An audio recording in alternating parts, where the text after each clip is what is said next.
Good morning বন্ধুরা, তোমরা সবাই কেমন আছো? আমার চ্যানেল ঘরে ও বাইরে রত্নায় আমি পিউ প্রত্যেক দিনের মতন চলে এসেছি সারাদিনের ব্লগ নিয়ে। আজকে সানডের দিন, তো একটু বেলা করে ঘুম থেকে ওঠা হয়েছে। আর ঘুম থেকে উঠে বিছানা না বাগালে যেন সত্যি কেমন একটা ঘরটা অগোছলো টাইপের হয়ে থাকে। আর আমার বেটুরা আমি ভিডিও করে নিচ্ছে, ওকে আমি বললাম পেছন দিকে একটুখানি দাঁড়িয়ে ভিডিওটা করে দিয়ে, তো ও ভিডিওর ফোনটা নিয়ে চতুর্দিকে ঘুরতে থাকছে। তো যাই হোক, ও একটু করে দিয়েছে। সকালবেলা আমি আর স্ট্যান্ড লাগাইনি, আর বিছানা পরিষ্কার করে দিলাম। আর বিছানা পরিষ্কার করে দিলে আমার বেটুরা সঙ্গে সঙ্গে বিছানার মধ্যে উঠে নামতে থাকবে, আমার খুব ভালো লাগে। তো যাই হোক, ওকে বললাম বাবা বালিশগুলো ওইদিকে একটু দিয়ে দিত, বিছানা বাগিয়ে গুছিয়ে পরিষ্কার করে নিলে ব্যাস, তাহলে যেন আর অতটা মানে একটু পরিষ্কার পরিষ্কার লাগে সকালবেলায়। ওদিকে দেখো আমার বেটুরাম আমারও একটুখানি কাজ করে দিচ্ছে। এরপর সকালবেলা খাবার দাবার পালা। সকালবেলা চা, তারপর বেটুরামকে খাওয়ানো। বেটুরামকে চা দিয়ে তারপরে এই যে এদিকে আমার বেটুরামকে খাওয়াতে বসবো। দুটো কলা আমি একদম চিনি দিয়ে ভালো করে মেখে দেবো। মেখে আবার ওকে খাইয়ে দিতে হবে, জানো তো এই সমস্যা, খাইয়ে না দিলে উনি খাবেন না। যাই হোক, সকালবেলা এখন এইটাই খেতে হবে, অনেক কষ্ট করে তাকে খাওয়াতে হবে।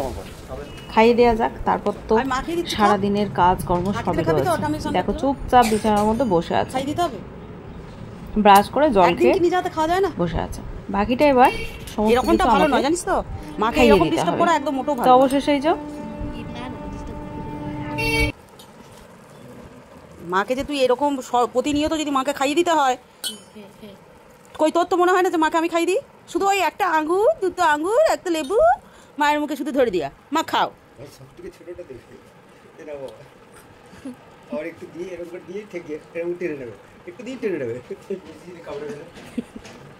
এটা হচ্ছে ফল নুংটে, এটা সারাক্ষণ ফলে ডুবিয়ে রাখলে আর কিছু চাই না। তাও ফলটা আবার কেটে রেডি করে দিতে হবে। তারপরে এই যে ঘর ঝাঁট দেওয়া মোছা সবই কাজ আছে। ওদিকে দিদির আজকে তাড়াহুড়ো বলে দিদি বাসনটুকু ধুয়ে দিয়ে চলে গেছে। আসলে কাজ করে এক একদিন একটুখানি, আসলে দিদিভাইয়ের স্বামী হচ্ছে অসুস্থ, তো আমারও খারাপ লাগে যদি বলে যে দিদি আমি একটুখানি তাড়াতাড়ি করে চলে যাবো। না ঠিক আছে, এই তো ছোটো দুটো ঘর, আমি ঘর ঝাঁট দেওয়া মোছাটা নাই একটু করেই নেবো। তো যাই হোক, দেখো এইদিকে কাজ আমি ঘর ঝাঁট দেওয়া মোছা করে মায়ের পটি স্নান করিয়ে আমি একদম রেডি করে চুল ছাড়িয়ে রেডি করে দিলাম। এরপর আমি স্নান করব, তারপর একটু অল্প কাচাকুচি ছিল সেগুলো করেছি, করে স্নান করে ঠাকুরের জন্য ফুল তুলতে এসেছি। আর এখন দেখো কি সুন্দর লাগছে, ফুলগুলো কিন্তু আস্তে আস্তে ফুটছে। যেহেতু এই শীতের সময় জবা ফুল কিন্তু খুবই কম ফোটে, আর অনেক দিন লাল জবাগুলো পাইনি। আর লাল জবাগুলো পেলে আমার বেশ একটু ভালোই লাগে, মা তারার পায়ে দিতে পারি, চরণে। তো এইদিকে নেই করে কাকুদের বাড়িতে অনেক গাছ আছে, আর আমি ঘুরে ফিরে কিন্তু অনেকটা ফুল পাই। তো ওনারা যেটুকু পারেন তোলেন, তারপর আমি বেলার দিকে ফুলগুলো আমি তুলি। তো এদিক ওদিক ঘুরে ঘুরে ফুলগুলো তুলতে আমার কিন্তু বেশ ভালোই লাগে, আর একটু ওপরের দিকে থাকে। তো নাই করে দেখো আমি কিন্তু অনেকটা ফুল পেয়েছি, আর এদিক ওদিক ডালগুলো কিন্তু চলে গেছে। আজকে দেখো অনেকগুলো আমি জবা পেয়েছি, আর একটু ফুল যদি বেশি পাই আমার না বেশ ভালো লাগে, যে ঠাকুরের চরণে বেশ সুন্দর করে সাজিয়ে দেওয়া যায়। তো নাই করে দেখো গাছগুলো এতটাই ডালগুলো উপরের দিকে গেছে, না হলে ফুল তো অনেক পাওয়া যাবে, কিন্তু অতটাও উঁচুতে মানে হাত যায় না। তো যেটুকু পেরেছি এদিক ওদিক করে আমি কিন্তু অনেকটাই ফুল পেয়ে নিয়েছি, ফুল তুলছি। এরপর চলো পূজা করে নেওয়া যাক। আজকে এই ফুলটা পেয়েছি, আর ফুল আজকে অনেকটা উপরে জবা ফুল পেয়েছি আজকে অনেকটা। চলো পুজো করে নেওয়া যাক। রোদ উঠেছে, প্রচুর রোদ উঠেছে।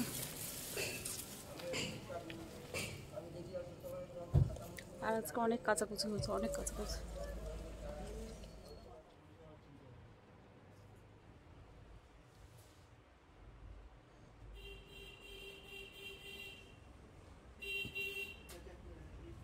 এদিকে দেখো আমার ঠাকুর পুজো কমপ্লিট হয়ে গেছে, তারপর আমি চলে এসেছি রান্নার দিকে। তো তাড়াতাড়ি করে শাকটা কেটে নিলাম, কলমি শাক আজকে ভাজা করছি। তো সানডের দিনে একটু তো রান্না তো করতেই হবে। যাই হোক, কী রান্না করব চলো তোমরা দেখে নাও আমি কি রান্না করছি। তো সমস্ত কাজ ছেড়ে সব দিকটা করে কিন্তু অনেকটা বেলা হয়ে গেছে, বেশ বেলা হয়ে গেছে। লেখাটা কমপ্লিট হলে স্নান করবি বলে দিলাম, সমস্ত লেখাটা কমপ্লিট করবি। এদিকে আমার বেটুরাম খুব বদমাইশি করছিল, ওকে ওর কাজ বললাম তুই একদম উঠবি না, সমস্ত কিছু কমপ্লিট করে উঠে আয়। এদিকে কালো জিরে কাঁচা লঙ্কা ফোড়ন দিয়েছি, একটু পেঁয়াজ দিয়েছি। এটা কি তরকারি করব বলো তো? এটা তরকারি করব, ভেন্ডি আলুর তরকারি করব। তো ভেন্ডি আলু একটুখানি ভেজে কালো জিরে কাঁচা লঙ্কা দিয়ে তরকারিটা খেতে কিন্তু বেশ ভালো লাগে। সাথে একটু টমেটো দেবো, একটু অল্প আদা বাটা, অল্প জিরে বাটা, ব্যাস। তরকারিটা কিন্তু একটু মাখো মাখো করে করব। আর আজকে সানডের দিনে জানো তো চিকেন খায় না আমার বেটুরাম, মা আছেন তো সেক্ষেত্রে মাও খান না। তো ওদিকে ভাত হচ্ছে আর এদিকে মা আমাকে শাকটা কিছুটা বেছে দিয়েছে, কিছুটা আমি বেছে নেব। একদিকে আমাদের জন্য চিকেন হবে আর আমার বেটুরাম ওদের জন্য একটু ভেন্ডির তরকারি করছি মাখো মাখো করে। দেখো ভেন্ডির তরকারিটা বেশ সুন্দর লাগে খেতে, হালকা মশলা দিয়ে। আর আমাদের জন্য এদিকে চিকেন হচ্ছে। আর ভেন্ডির তরকারির সাথে আর একটা হচ্ছে, সেটা হচ্ছে আমি ওদের জন্য একটুখানি সর্ষে পোস্ত দিয়ে চিংড়ি মাছ করে দেব, তাহলে আমার বেটুরাম কিন্তু খুব সুন্দর খেয়ে নেবে। আর এদিকে দেখো তোমাদের দাদা অনেকটা চিকেন এনেছে, কিন্তু অত চিকেনটা আমি রান্না করিনি, কেননা যেহেতু একদমই বেশি খায় না। আর আমার একবেলা চিকেন খেলে আর একবেলা চিকেন খেতে ইচ্ছে করে না, তো একবেলার মতন আমি রান্না করছি, তাও থেকে যাবে।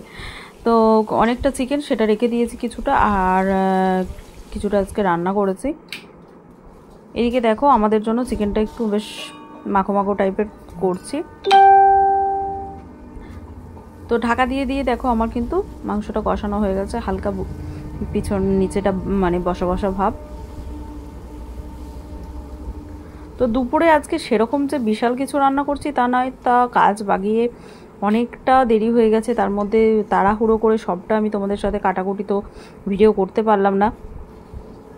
তো ভাবলাম রান্না করতে করতে তোমাদের সাথে এগুলো শেয়ার করে নেব। তারপর আজকে তো আর সকাল থেকে কিছু খাওয়া হয়নি, সেই একটু চা বিস্কুট খাওয়া হয়েছে।